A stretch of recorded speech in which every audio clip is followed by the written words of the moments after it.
Hello friends, स्वागत है आपका सिविल मंत्रा प्लेटफॉर्म पर। साथियों, मैं वरुण प्रकाश। साथियों, आपको क्या होता है कि यदि आपको एक तरीका नहीं पता, एक रास्ता नहीं पता है ना, तो यह आप मंजिल पे नहीं पहुंच पाओगे। ठीक है, आप गए आप मान लीजिए स्टेशन के पास गए, आप उसको टिकट काउंटर पे बोल रहे हो कि आप मुझे टिकट दे दो, तो नहीं दे पाएगा वो जब तक आपको बताओगे नहीं। ठीक है, तो आपको बताना पड़ेगा ना कि आप कहाँ जाने वाले हो, आप किस रूट से जाने वाले हो, तब तो जाके वो टिकट देगा ना। तो यदि आपको खुद से बाइक से भी जाना है तो आप तो रूट डालोगे ना, एक रास्ता तो डालोगे हमको किस रास्ते से जाना है। तो सेम चीज़ साथियों यही होता है कि जब आप सिलेबस को जानते हो, ठीक है, आपका जो सिलेबस बनाया जाता है वो यही निर्धारित करता है कि आपको इस सेमेस्टर एग्जाम तक जाने के लिए आपको किस किस टॉपिक से जाना पड़ेगा, कौन कौन से चैप्टर होके जाना पड़ेगा, क्या क्या पढ़ के जाना पड़ेगा एग्जाम देने। तो साथियों यदि आपको सिलेबस का एक जानकारी रहेगी तो आप अच्छे से एग्जाम दे पाओगे और अच्छे से मार्क्स स्कोर कर पाओगे। तो साथियों मैं यहाँ पे एक ऐसी सीरीज लाया हूँ जहाँ पे आपको मैं सिलेबस का ओवरव्यू देता हूँ ताकि आपको सिलेबस की सही जानकारी पता हो। ठीक है, और उचित सब्जेक्ट कोड के साथ। तो साथियों वैसे ही आज जो मैं सब्जेक्ट आज बताने जा रहा हूँ वो है आपका साइबर सिक्योरिटी। बिल्कुल इम्पॉर्टेंट और कहें मोस्ट इम्पॉर्टेंट है, चाहे आप इंजीनियरिंग करिए ना करिए, बट आप ये सब्जेक्ट जरूर पढ़िए। क्यों साथियों? क्योंकि आजकल सभी के हाथ में मोबाइल है और सभी के लिए आपको साइबर सिक्योरिटी आपको जानना जरूरी है, कैसे आप डिजिटली सेफ रह पाओ। इसलिए साथियों ये सब्जेक्ट आपके इंजीनियरिंग में भी इंट्रोड्यूस किया गया। साथियों जो मैं आज सिलेबस देखने जा रहा हूँ साथियों, तो आपका जो सब्जेक्ट कोड है वो BCC 301, BCC 401 और साथियों और सब्जेक्ट कोड आते हैं, जैसे यहाँ पे BCC 301H आता है और BCC 401H आता है। तो आपके इस सेमेस्टर में जो सब्जेक्ट कोड है वो आप यहाँ पे देख पाते हो साथियों। ये आपको 3rd सेमेस्टर में पढ़ाया जाता है, आपको 4th सेमेस्टर में पढ़ाया जाता है और ये सभी ब्रांचों के लिए कॉमन सब्जेक्ट है। तो यहाँ पे मैं बात करूँगा क्या क्या सिलेबस है और डिटेल में साथियों में एक एक चीज़ समझते हम लोग चलेंगे। तो यहाँ से आपके साथ जानकारी हो जाएगी। आप जब स्टार्टिंग से सिलेबस को पढ़ना स्टार्ट करोगे ना तो समझ में आएगा कि कितना इंपॉर्टेंस हमको, कितना केयर होकर मोबाइल यूज करना चाहिए, कितना केयर होकर हमको सिस्टम यूज करना चाहिए, कितना केयर होकर हमको इंटरनेट यूज करना चाहिए। ठीक है, वो आप इस सब्जेक्ट के साथ जानोगे।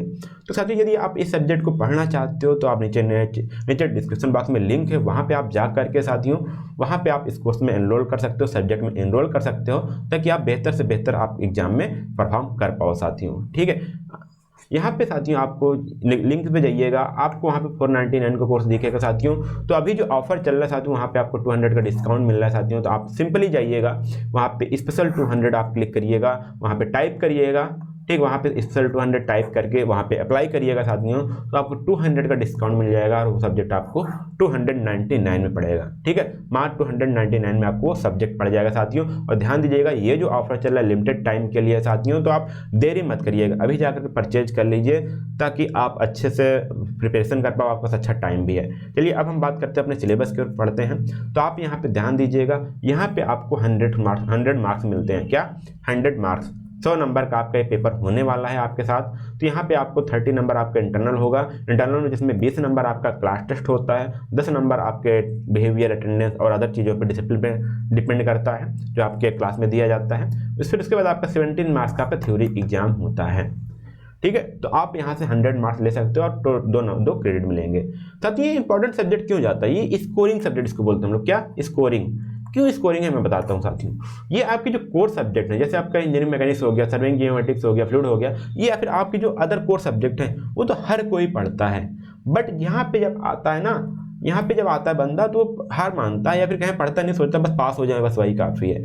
बट यही एक चीज़ है जहाँ पे आप मार्क्स अच्छे स्कोर कर सकते हो, अपनी परफॉर्मेंस दूसरों से बेहतर कर सकते हो। क्योंकि मान लीजिए इन सभी सब्जेक्टों में सबका नंबर तो बराबर आएगा, बट आपने क्या किया, इसमें भी अच्छे से मेहनत किया गया। ठीक है, सबके 30 या फिर सब मान लीजिए आपको सब एवरेज नंबर मान लीजिए 50% आए। ठीक है, बट सभी की इसमें क्या है, सभी आपका जो इसमें रिजल्ट आया उनका आया 45%, बट आपने पढ़ के गया था आपका इसमें 50% आया। ठीक है, अब क्या हुआ, आपका तो ये रिजल्ट अच्छा आया ना।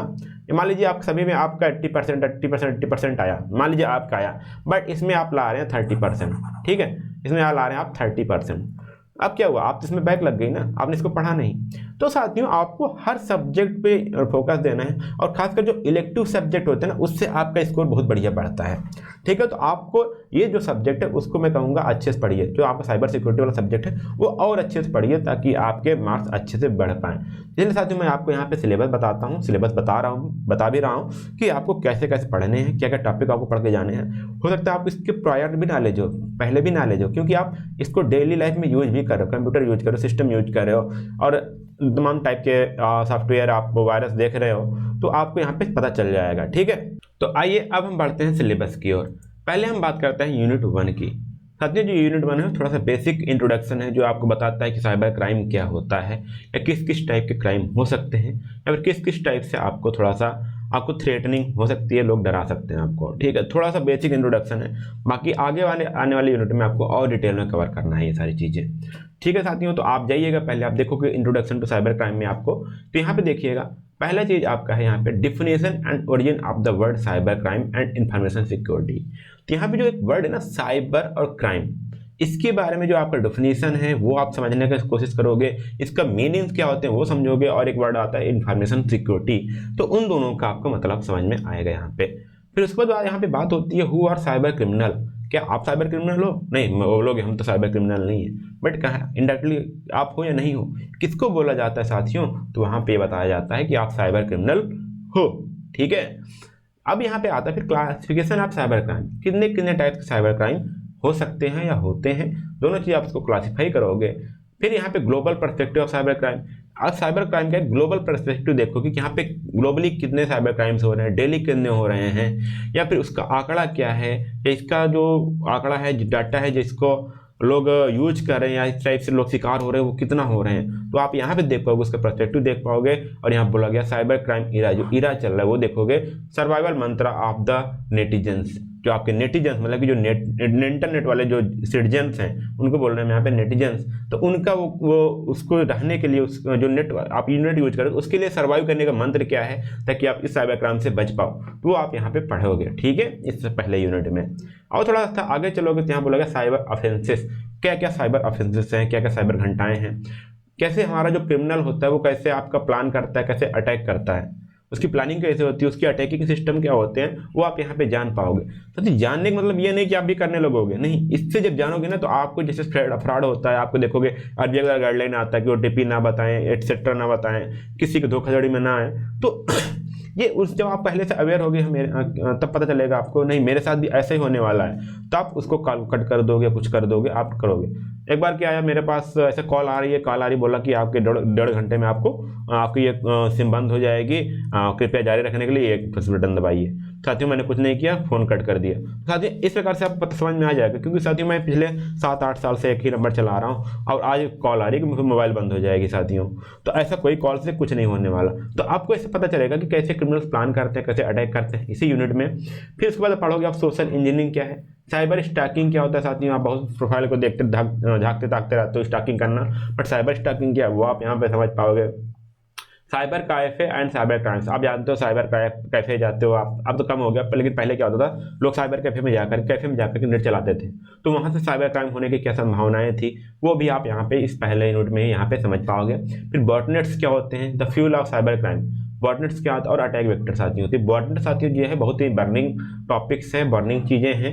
ठीक है, मास लेवल पे बॉटनेट्स का यूज किया जाता है साइबर क्राइम के लिए, तो आप यहाँ पे देख पाओगे। ठीक है, तो साथियों ये आपका यूनिट 1 होता है साथियों। यदि आप अभी सिविल मंत्रा के ऑफिशियल ग्रुप में नहीं ज्वाइन है तो आप नीचे डिस्क्रिप्शन बॉक्स में लिंक दिया गया है, आप व्हाट्सएप ग्रुप से ज्वाइन हो सकते हो ताकि आप हमारे कॉन्टैक्ट में रह पाओ। ठीक है, चलिए थोड़ा सा आगे चलते हैं, हम यहाँ पे बात करते हैं यूनिट 2 के बारे में। अब देखिए वहाँ पे थोड़ा सा साइबर क्राइम का हमने थोड़ा सा क्लासिफिकेशन किया था, थोड़ा अवेयर हुए थे, बट यहाँ पे हम डिटेल में चलेंगे, साइबर क्राइम की बात करेंगे। ठीक है, तो यहाँ पे बोला गया mobile and wireless devices introduction. Mobile हम यूज कर रहे हैं, वायरलेस डिवाइसेस क्या है उनके इंट्रोडक्शन थोड़ा सा जानेंगे। Proliferation of mobile and wireless devices, उसके आगे हम चलेंगे ट्रेंड्स इन मोबिलिटी, हमारी जो मोबिलिटी डिवाइसेस आ रहे हैं, जो वायरलेस डिवाइसेस आ रहे हैं, उनको हम थोड़ा सा और डिटेल में जानने की कोशिश करेंगे और उनका ट्रेंड्स क्या है वो जानेंगे। अब यहाँ से आपका स्टार्ट होता है फिर credit card fraud in mobiles and wireless communicating era. आजकल देखो साथियों पैसा कहीं से निकाला जा सकता है। ठीक है, अब पहले क्या होता था, आप बैंक में जाते थे, बैंक में गए, आपका जो कैशियर है वो आपको देखा, आप परेशान लग रहे हो या आपके किसी प्रेशर पैसा निकाल रहे हो, तो आपसे पूछ लेता है भाई क्या दिक्कत आ गई, कुछ आया है क्या। उसको लगता है कि नहीं आप किसी किडनैप के शिकार हो, तो थोड़ा बोलते हैं नहीं 1 घंटे बाद आओ, सर्वर डाउन है, वैसे बोल सकता है, तो थोड़ा सा आपको टाइम मिलेगा। आप बाहर जो आप किडनैप किया या बाहर जो आपसे पैसा फ्रॉड जबरदस्ती निकलवा रहे हो वो भी आप कुछ नहीं कर पाएगा। बट आजकल क्या हो रहा है कि आप क्रेडिट कार्ड है, डेबिट कार्ड है, उसको बस 4 डिजिट चाहिए, चाहे आप वो डालो चाहे आपका पड़ोसी डाले, OTP चाहिए, आप चाहे आप डालो चाहे पड़ोसी डाले, उसको मशीन को यही लगेगा कि आप ही डाल रहे हो। तो इसलिए शायद क्रेडिट कार्ड फ्रॉड्स आजकल ज़्यादा हो रहे हैं, फ्रॉड्स ज़्यादा हो जा रहे हैं, तो इसलिए आपको यहाँ भी जानकारी रहना जरूरी है। और वायरलेस कंप्यूटिंग इरा, इस टाइम वायरलेस जो हमारा इरा चल रहा है यहाँ पे क्या फ्रॉड हो रहे हैं, कैसे फ्रॉड हो रहे हैं, वो भी आप समझ पाओगे। Security challenge posed by mobile devices, हमारी मोबाइल डिवाइसेस उसमें से क्या क्या सिक्योरिटी चैलेंजेज हैं जो आपको देखने को मिलता है। Registry setting for mobile devices, क्या क्या सेटिंग्स है, रजिस्ट्री सेटिंग्स क्या है मोबाइल के लिए। ऑथेंटिकेशन सर्विस सिक्योरिटी क्या होती है, वो यहाँ पे सारी चीज़ें इस साइबर सिक्योरिटी वाले चैप्टर में आप जानना सीखोगे। ठीक, अटैक्स ऑन मोबाइल या सेलफोन, मोबाइल या सेलफोन पे कैसे अटैक होते हैं, कैसे आपको शिकार बनाया जाता है। साथ ही आप अपने ही घर में रहोगे बट आपका कोई और ऑपरेट करता रहता है, बहुत सारी चीज़ें यहाँ पे साइबर डिजिटल में आ रहा है। आपका पड़ोसी या किसी और शिकार है बट आपको पता भी नहीं चलेगा वो क्या डिजिटली वो किडनैप हो चुका है, आदमी जैसे वहाँ पे बोल रहा है वैसे वो कर रहा है बट आपको पता नहीं चल पा रहा है, तो सारी चीज़ देखना होगा। ठीक, मोबाइल डिवाइसेस हैं, security implication for organisational measures for handling mobile, ठीक है, organisational security policies measures in mobile computing era. आप तो यूज कर रहे हैं, साथ साथ में ऑर्गेनाइजेशन में कोई आप फर्म है वहाँ भी कैसे सारी चीज़ें मोबाइल हैंडलिंग हो रही है, तो सारी चीज़ वहाँ पे आपको देखने को मिलेंगे। ठीक है, तो यहाँ पे आप इस साइबर क्राइम को थोड़ा सा और डिटेल में जान पाओगे और उससे बचने का आप अभ्यास कर पाओगे साथियों। तो यदि आपको ये सब्जेक्ट अच्छे से जानना है तो आप नीचे डिस्क्रिप्शन बॉक्स में लिंक दिया गया ऐप का, वहाँ पे डाउनलोड कर लीजिए, वहाँ पे आप सब्जेक्ट को एनरोल करके आसानी से पूरे डिटेल में पढ़ सकते हो। ठीक है, अगले चलते हैं यूनिट 3 में। ठीक, यूनिट 3 में क्या साथियों, आप tools and methods use in cyber crime. जो साइबर क्रिमिनल होते हैं ना क्या क्या टूल्स यूज करते हैं, क्या क्या मेथड यूज करते हैं साइबर क्राइम करने के लिए। तो यहाँ पे बोला गया था, पहले इंट्रोडक्शन थोड़ा सा देखेंगे। तो यहाँ प्रॉक्सी सर्वर एंड एनोनिमाइजर्स, यहाँ क्या है एनोनिमाइजर्स। तो यहाँ पे जो प्रॉक्सी सर्वर होते हैं बहुत लोग यूज करते हैं ताकि जो क्रिमिनल है उसका आप डायरेक्ट लोकेशन ना जान पाओ, इसलिए वहाँ प्रॉक्सी सर्वर यूज करते हैं, झूठा सर्वर यूज बनाया जाता है। ठीक, जैसे वेबसाइट है SBI की वेबसाइट है, एक दूसरा वेबसाइट बना ली गया जो मिलता जुलता SBI से ही है, आप उस पर लॉगिन कर लिए, उनको ID पासवर्ड मिल गया। तो ऐसे टाइप के प्रॉक्सी सर्वर बनाए जाते हैं, ये डिफरेंट टाइप्स के सर्वर होते हैं जो आप सब्जेक्ट पढ़ोगे तो वहाँ पे और आसानी से अच्छे समझाया गया है। ठीक है, आप फिशिंग क्या होता है, पासवर्ड क्रैकिंग क्या होता है, कैसे पासवर्ड क्रैक होता है, की लॉगर्स या स्पाईवर्स जो होते हैं स्पाईवेयर्स वो कैसे वर्क करते हैं, वो उनसे कैसे अटैक होता है, वायरस है वार्स क्या होते हैं, ट्रोजन हॉर्सेस क्या हैं, बैकडोर्स क्या बोलते हैं। ठीक है, यहाँ पे स्टेगनोग्राफी क्या होती है, डॉस एंड DDoS अटैक आपसे देखने को मिलेगा इसी चैप्टर में, क्योंकि साथ ही इस चैप्टर से बहुत ही इंपॉर्टेंट क्वेश्चन भी आते हैं। जितने भी सारी चीज़ बताई गई ना, जैसे फिशिंग बताया गया, फिशिंग के क्वेश्चन आ जाते हैं टॉपिक। ठीक है, यहाँ पे बताया गया डॉस और DDoS अटैक, ये भी जाना जाता है, ये आपके एग्जाम में आते हैं। ठीक है, SQL इंजेक्शन ये भी आपके एग्जाम में आते हैं। बफर ओवरफ्लो होता है, ठीक है, आप देखते हो कभी भी वेबसाइट कोई रिजल्ट आता है तो वहाँ पे आप एक्सेस नहीं कर पाते, वहाँ पे कोई एरर आने लगता है तो वहाँ पे बफर ओवरफ्लो हो जाता है। ठीक है, अटैक्स ऑन वायरलेस नेटवर्क हो गया। फिशिंग एंड आइडेंटिटी थेफ्ट क्या होता है, इंट्रोडक्शन टू फिशिंग और आइडेंटिटी थेफ्ट जिसको हम ID थेफ्ट बोलते हैं। तो ये सारी चीज़ जो मेथड्स हैं, टूल्स हैं, वो हमारे जो साइबर क्रिमिनल यूज करते हैं साइबर क्राइम के लिए, वो हम यूनिट 3 में आसानी से डिटेल में डिस्कस करेंगे। और साथियों ये इंपॉर्टेंट, बहुत ही इंपॉर्टेंट है ये चैप्टर, ये आपके लिए भी है, खुद सेल्फ के लिए भी है और साथ में एग्जाम के लिए भी है। तो इस सब्जेक्ट को सिर्फ आप एग्जाम तक ही ना पढ़िएगा, अपने नॉलेज के लिए भी पढ़िएगा, क्योंकि आप एक इंजीनियरिंग स्टूडेंट हो, आपके घर में जो भी होता होगा उससे ज़्यादा आप किसी की जानकारी नहीं होगी जितनी जानकारी आपको इस सब्जेक्ट से होने वाला है, क्योंकि आप मोबाइल यूज करने वाले हो। ठीक, आप एक इंजीनियरिंग स्टूडेंट रहोगे अपने घर में और आपको कुछ भी होता है स्टूडेंट साथियों घर में आपको पूछा जाएगा और आपको इस पर घर पर सभी के लिए नज़र भी रखनी है। इसलिए साथियों यहाँ पे इंजीनियरिंग, खासकर इंजीनियरिंग स्टूडेंट को ये सब्जेक्ट जरूर पढ़ाया जाता है। ठीक है, तो यदि आपको डिटेल में पढ़ना चाहते हो तो आप ऐप डाउनलोड कर लीजिएगा, वहाँ पे आपको सारे सिलेबस, सारे सब्जेक्ट अवेलेबल हैं। सिविल मंत्रा ऐप, प्ले स्टोर पे सिविल मंत्रा का ऐप डाउनलोड करिएगा, वहाँ पे आपको कंसेप्चुअल वीडियोज मिलेंगे, लेटेस्ट सिलेबस मिल रहा है आपको, सभी सब्जेक्ट एक ही जगह पे मिल जाएगा। और आप वीडियोज को ऑफलाइन डाउनलोड भी कर सकते हो वीडियोज को देखने के लिए। आपके पास एग्जाम नहीं है, आपके पास इंटरनेट नहीं है, हर टाइम नहीं अवेलेबल होता, आप बाहर नहीं जा सकते, आप डाउनलोड कर लीजिए, दिन में शाम को अपने रूम में बैठ के पढ़ते रहो। ठीक है, यदि आपके पास लैपटॉप है तो वहाँ पर भी आप PDF को और वीडियोज को एक्सेस कर पाओगे। ठीक है, तो ये सारी चीज़ आपके फीचर्स वहाँ पे हैं। अब आ चलते हैं साथियों यूनिट 4 की ओर। यहाँ पे देखिए साथियों, हर एक यूनिट साइबर सिक्योरिटी का अपने में एक अलग मायने रखता है। ठीक है, तो यहाँ पे देखिए अंडरस्टैंडिंग कंप्यूटर फोरेंसिक, फोरेंसिक जानते हो ना क्या होती है, तो यहाँ पे कंप्यूटर फोरेंसिक के बारे में जानकारी रखना है। यहाँ पे देखिए बोला गया डिजिटल फोरेंसिक साइंस क्या होती है, the need for computer forensic, ठीक है। कंप्यूटर फोरेंसिक की जरूरत क्यों है वो हम पढ़ेंगे। Cyber forensic and digital evidence क्या जरूरत है, कैसे एविडेंस हमारे पास होनी चाहिए। Forensic analysis of email, digital electronic life cycle क्या होती है, चेन ऑफ कस्टडी कॉन्सेप्ट, ये सारी चीज़ साथियों थोड़ा सा नेक्स्ट लेवल की चीज़ें हैं, वो आप पढ़ोगे तो आपको लगेगा हाँ सही में सारी चीज़ जरूरी है आपके लाइफ के लिए भी। नेटवर्क फोरेंसिक क्या होता है, अप्रोचिंग है computer forensic investigation, forensic and social networking sites क्या हैं, द सिक्योरिटी प्राइवेसी थ्रेट्स क्या होते हैं, और चैलेंजिंग इन कंप्यूटर फोरेंसिक, ये आपको फोरेंसिक के बारे में बताएगा। ठीक है, कंप्यूटर फोरेंसिक क्या होती है, इसको कैसे अपनाया जाता है, या इसकी जानकारी क्या होती है, क्या क्या अलग अलग मेथड हैं, इसकी लाइफ साइकिल क्या है, ठीक है, इन्वेस्टिगेशन कैसे होता है इस पर, तो आपको यूनिट 4 में आपको यहाँ पे बताया जाएगा साथियों। तो यूनिट 4 भी जरूरी होता है साथियों, यहाँ पे इससे भी आपके क्वेश्चन आते हैं, आपके 10 से 20 मार्क्स के क्वेश्चन भी आ जाते हैं यहाँ पे। मतलब यहाँ पे समझिए AKTU में जो भी यूनिट दिया गया वहाँ पे लगभग 20 मार्क्स का यूनिट हर सब्जेक्ट का होता है, हर यूनिट का होता है, ठीक है, सॉरी हर यूनिट का होता है। तो आप ऐसे सभी यूनिट को कवर करके जरूर जाइए साथियों। और मैं एक चीज़ और बताता हूँ, यदि आपको पास होना है तो आप कोई भी 3 यूनिट पढ़ लीजिए, आप तो आराम से पास हो जाएगा। कोई भी 3 यूनिट पास होने के लिए इतना इनफ है। बट यदि आपको अच्छा स्कोर करना है तो आप 5 यूनिट पढ़ के जाइए, चाहे सही चाहे गलत जो भी हो, लेकिन 3 तो बेस्ट करिए, उसको 2 को भी और देख के जाइए, आप पक्का आपके क्लास में सबसे ज़्यादा स्कोर आपका आने वाला है। ठीक है, यूनिट 4 हो गया, अब यूनिट 5 हो गया। यहाँ पे देखिए introduction to security policies and cyber laws, introduction to security policy and cyber laws के बारे में क्या हो गई। यहाँ देखिएगा पहले बात की गई need for an information security policy, security policy जिसको बोलते हैं IS पॉलिसी क्यों जरूरी है, ठीक है, अपने इंडिया में क्यों जरूरी है उसकी हम बात करेंगे यहाँ पे। Introduction to Indian cyber laws, यहाँ पे इंडिया में साइबर लॉज कौन कौन से हैं, क्या क्या एक्ट है इसके लिए, वो भी हम यहाँ पे पढ़ते हैं, ठीक, क्योंकि आप हमें जरूरत होगी तो हम उसी हिसाब से अपना कदम उठा पाएंगे। Objective and scope of digital personal data protection act 2023, तो यहाँ पे क्या ऑब्जेक्टिव था, ठीक है, जो आपका एक्ट लाया गया जिसको बोलते हैं DPDP एक्ट, ठीक है, DPDP है मतलब digital personal data protection act 2023, क्योंकि नया आया है तो यहाँ पे आपको जानना जरूरी है उसका ऑब्जेक्टिव क्या है, उसके स्कोप क्या है। फिर आपको पढ़ना है इंटेलेक्चुअल प्रॉपर्टी इशू क्या होते हैं, overview of intellectual property related investigation legislation in India, ठीक है, क्या क्या इंटेलेक्चुअल प्रॉपर्टी रिलेटेड लेजिस्लेशन हैं, जैसे हमारा पेटेंट हो गया, कॉपीराइट हो गया, ट्रेडमार्क हो गया, ये सारी चीज़ क्या होती हैं, तो ये आप यहाँ पे पढ़ पाओगे यूनिट 5 में। तो ये भी साथियों आपसे यहाँ पे देखिए ये वाला जो चैप्टर है यदि आप ये पढ़ते हो तो आपको कॉन्स्टिट्यूशन ऑफ इंडिया है वो सेम टॉपिक आपको यहाँ पे मिलेगा, तो आप चाहे पढ़िए चाहे वहाँ पढ़िए, आपको ये टॉपिक वहाँ से कॉमन है, ठीक है, ये आप देख पाओगे। थोड़ा सा और आगे चलते साथियों, तो यहाँ पे कुछ बुक्स हैं, ठीक है, बुक्स की कोई बात नहीं है, यहाँ पे इतना अच्छे से पढ़ा दिया गया है ऐप पर कि आप वहाँ से पढ़ सकते हो आसानी से। तो आप कुछ मत करिए कि इधर मत भड़किए साथियों, अधिकतर भड़कने के बाद साथियों बैग जो आती है वो इसीलिए आती है क्योंकि स्टूडेंट क्या करते हैं, कहीं ChatGPT खोल लेंगे, कहीं कोई AI मिल जाएगा, वहाँ से पढ़ना स्टार्ट कर देंगे, पता नहीं चलता कि कुछ टॉपिक्स पढ़ रहे हैं क्या नहीं पढ़ रहे हैं, ठीक है। तो आप एक जगह से अच्छे से पढ़िए जहाँ से अच्छा कंटेंट दिया गया है और जो हमारे ऐप पर अवेलेबल है साथियों। तो यदि आप फिर से मैं बोल रहा हूँ, यदि आपको पढ़ना चाहते हैं साथियों तो जो हमारा ऑफर चल रहा है एक्सेल 200 का, वहाँ पे आपको 499 का जो सब्जेक्ट है वो आपको घट के आपका 299 का मिलेगा साथियों। सिर्फ करना क्या है, आप नीचे दिए गए लिंक पर क्लिक करिएगा, वहाँ पे आपका सब्जेक्ट खुल के आ जाएगा, वहाँ पे आप इस कूपन को टाइप करिएगा।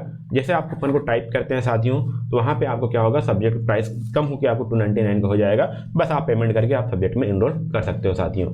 ध्यान दीजिएगा जो ऑफर है वो लिमिटेड टाइम के लिए है, ठीक है, कभी भी बढ़ सकता है, कभी भी खत्म हो सकता है, तो आप जितना जल्दी हो सके उतना जल्दी आप जा करके इस कोर्स में इनरोल कर लीजिए। और ध्यान दीजिएगा आप एग्जाम से पहले हो सकता है प्राइस बढ़ जाए तो आप उससे पहले यहाँ पे ले सकते हो। तो साथियों ये थोड़ा सा मैंने बात किया साइबर सिक्योरिटी का, जो आपका एक इम्पॉर्टेंट सब्जेक्ट है आपके इंजीनियरिंग पॉइंट ऑफ व्यू से, आपके कहें कि सिर्फ पर्सनल लाइफ में भी ये सब्जेक्ट बहुत ही इंपॉर्टेंट रखने वाला है आपके फ्यूचर में भी, क्योंकि जितना भी हम डिजिटलाइज होते जा रहे हैं, जितना हम डिजिटल चीज़ों की ओर बढ़ रहे हैं उतना ही हमको ये सब्जेक्ट की जरूरत पड़ेगी। तो साथियों यदि आपको ये वीडियो अच्छा लगा हो, यदि आप ऐसे वीडियो चाहते हैं तो आप वीडियो को लाइक करिएगा और दोस्तों तक जरूर शेयर कर दीजिएगा। यदि आप चैनल पर बने रहते हैं, यदि चैनल किसी वीडियो पसंद आ रहे हैं तो आप चैनल को सब्सक्राइब कर दीजिएगा, क्योंकि हम लोग ऐसे ही वीडियो लाएंगे और आपको सारे सब्जेक्ट जो हैं वो आपके यहाँ पे सिलेबस हो गया या आपका कंटेंट हो गया या आपका एग्जाम की तैयारी होगी, सारी चीज़ आपको यहाँ पे मिलेंगी, ठीक है। कोई क्वेरी हो तो आप कमेंट जरूर कर दीजिएगा साथियों, आपका कमेंट बॉक्स हमेशा खुला रहता है आप सभी के लिए, ठीक है। तो अब मिलते हैं साथियों अगले वीडियो में, तब तक के लिए धन्यवाद, जय हिंद, थैंक यू।